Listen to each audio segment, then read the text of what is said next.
kedua ini mengenai AstraZeneca. Jadi kami ingin mengklarifikasi juga sekaligus tentang AstraZeneca ini.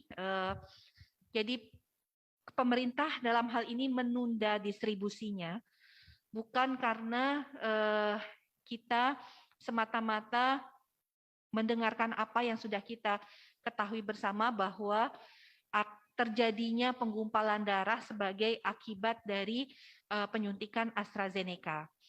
Kita tahu memang beberapa negara, ada 10 atau 11 negara yang menunda sebenarnya ya, bukan kemudian menunda sementara ya, bukan kemudian membatalkan pemberian vaksinasi AstraZeneca ini di negaranya, tetapi menunda sementara sampai kemudian mendapatkan informasi yang lebih jelas, baik itu dari Badan POM, kalau di Eropa tentunya Badan POM Eropa, di negara-negara tersebut, maupun juga dari Badan Kesehatan Dunia, dalam hal ini WHO. Tanggal 11 kemarin sudah ada klarifikasi dari EMA, Europe Medicine Association, dan Badan POM Inggris, yang juga sudah menyatakan bahwa tidak ada hubungan antara terjadinya penggumpalan darah dengan penyuntikan vaksin AstraZeneca. Jadi kalau kita melihat dari data yang ada, saat ini sudah 17 juta orang mendapatkan vaksin AstraZeneca ini, di mana kasus penggumpalan darah itu dilaporkan sebanyak 40 kasus. Jadi sebenarnya kasusnya sangat kecil, yang pertama. Yang kedua adalah sebenarnya tidak ada hubungannya dengan vaksin AstraZeneca ini.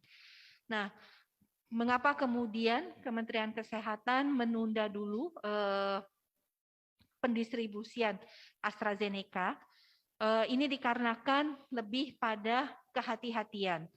Artinya kami mengikuti apa yang menjadi arahan dari Badan POM, karena kita tahu Badan POM bersama juga ITAGI dan para ahli sedang melihat kembali apakah kriteria penerima vaksin yang tadinya sudah dikeluarkan, yang ditujukan untuk penggunaan vaksin produksi dari Sinovac maupun Bio Farma, ini juga akan sama kriterianya dengan vaksin yang akan kita gunakan, yaitu vaksin AstraZeneca. Jadi kita menunggu proses ini sambil tentunya proses pengecekan secara fisik, quality control, misalnya apakah ada vial yang rusak, kemasan yang kemudian kondisinya tidak baik, ini dipastikan dulu sebelum kita distribusikan ke Fasiankes, tempat pelaksanaan vaksinasi. Jadi kita betul-betul menjamin dari segi mutunya, artinya kita melihat apakah di dalam vial yang dikirimkan oleh AstraZeneca tadi terjadi perubahan warna atau perubahan bentuk fisik. Ini yang kita lakukan untuk melihat quality control-nya. Nah, paralel dengan proses tersebut, Badan POM akan melihat kembali apakah kriteria-kriteria tadi sudah sesuai, termasuk juga rentang waktu untuk penyuntikan dosis kedua. Karena kita tahu kemarin WHO mengatakan rentang waktu optimal untuk dosis kedua AstraZeneca itu adalah pada 9 sampai dengan 12 minggu kemudian.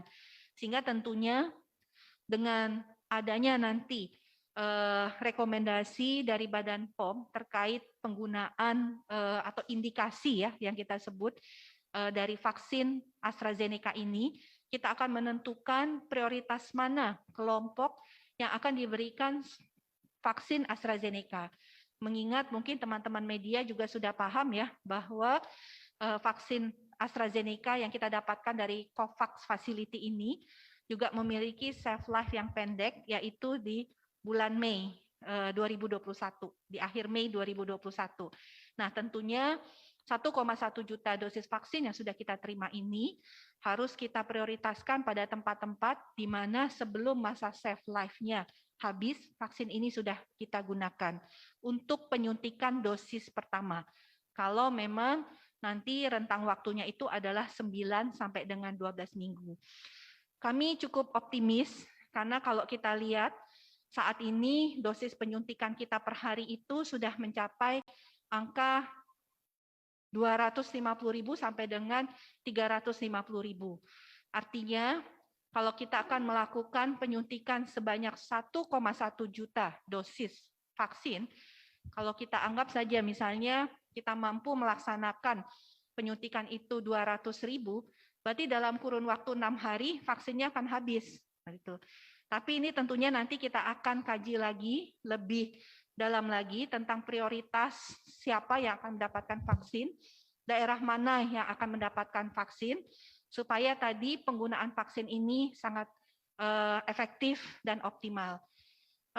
Kami juga terkait dengan vaksin AstraZeneca ini, kami juga menghimbau masyarakat tidak perlu takut dengan adanya informasi penggumpalan darah ini, karena tadi sudah disampaikan juga oleh WHO bahwa manfaat daripada vaksin ini jauh lebih besar daripada tentunya efek samping yang kita timbulkan.